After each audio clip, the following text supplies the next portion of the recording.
Legislators dubbed the young guns of the House are expressing their sentiments, even misgivings on the odds of 3 impeachment complaints filed by as many groups against Vice President Sara Duterte Carpio. Seems like the impeachment complaints have one thing going against them: time. Armela Lasmona shares how the complaints are tied up with the midterm polls looming near.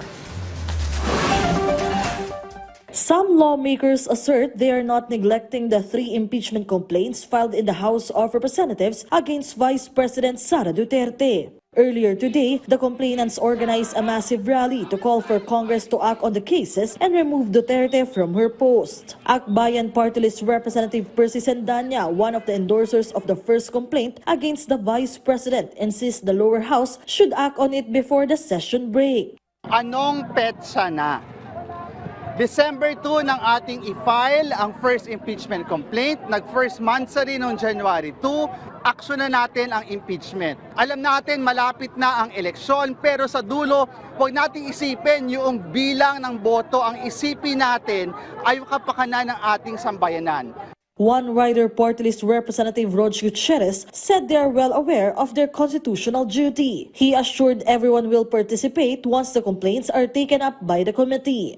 We will not shy away from our constitutional duty. If it is endorsed, ako personally, I will be attending that committee as a member of Committee of Justice, and I'd like to see that through.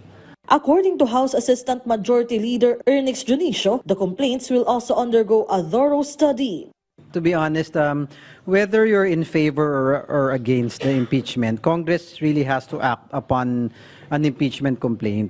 So each congressman, hindi naman to yung parang, although magkakaibigan kami, young guns kami, we don't have the same stand in everything. So at the end of the day, we'll really check the merits of the case.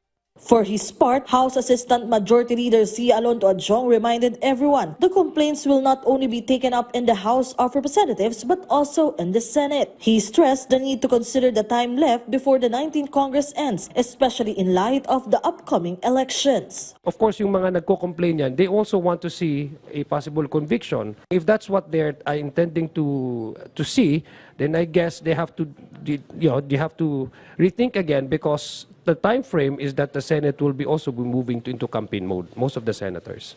Melalas Moras from the National TV Network for a new and better Philippines.